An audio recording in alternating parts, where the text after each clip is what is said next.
Swak sa budget na ulam, napakadali, napakasarap at napakamura ng mga ingredients. Isang latang medium size na meatloaf po, nasa 35 peso lang po siya. Ayan po, wala pa pong 50 peso. Dinurog ko lang po siyang mabuti. Ito yung pinaka-meat natin. So, sinama ko na po yung sibuyas. 2 pirasong sibuyas. And then, yung carrots po na 2 medium size. Ayan. Ginrate ko lang po yung carrots. Tapos, ayan po, nagdagdag pa ako ng dahon ng sibuyas. Tinimplahan ko po siya ng paminta at konting magic sarap. Nilagyan ko po siya ng harina at ng konting breadcrumbs. Ayan, hinalo ko lang po siya mabuti. Mahirap po siya i-video kasi yung isang kamay ko naghahalo, yung isa po nagbibideo. Ayan. So, pinagpainit na nga po ako ng mantika at pinrito ko na po siya. Ang dami ko pong nagawa na meatloaf burger. Siguro mga nasa 30 pieces po siya. So, habang nagpiprito po ako, sa isang kawali naman po, magagawa na po ako ng sauce. Yung creamy sauce niya po. Napakadali lang po nun. So, nagsalang na nga po ako ng first batch. Ayan po.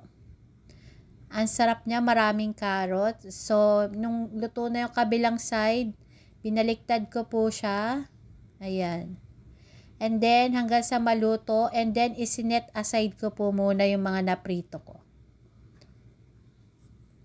So, isang kawali naman po, 10 pisong margarine lang po ito. Ayan, hindi na po kailangan bumili ng butter. Ito po. Margarine lang po, 10 piso, okay na po siya. So, nilusaw ko lang po sa kawali. Ayan, nung medyo lusaw na po siya, nilagyan ko po siya ng harina po. All-purpose flour. So, hinalo ko lang po siya hanggang mag-combine yung harina at saka yung margarine po. Halo lang po ng halo. Ayan, nung combine na sila, dinagdagan ko po ng tubig. Hinalo-halo ko po siya hanggang sa malusaw na yung butter at saka yung harina at maging malapot na po yung ating sauce. Dinagdagan ko rin po siya ng isang chicken cubes para may lasa po. Ayan, napakasarap po ng ating creamy sauce. Halo lang po ng halo hanggang mawala yung buo-buo. So, yung okay na po yung ating sauce, lusaw na yung mga namumong mga harina at butter. Nilagyan ko po siya ng isang maliit na latang evap milk. Ayan. So, pagkalagay ko po ng evap milk, tinimplahan ko rin siya ng konting paminta at habang hinahango ko na po yung mga naluto kong meatloaf burger. Nintay ko lang kumulo yung ating sauce. Ayan, at hinalo-halo ko lang po mabuti. Dinagdagan ko rin po siya ng konting natirang dahon ng sibuyas. Ayan po. Pero tinikma ko muna yung pinrito ko. Ang sarap po niya. Grabe, very healthy meatloaf burger na maraming carrots. Ayan po.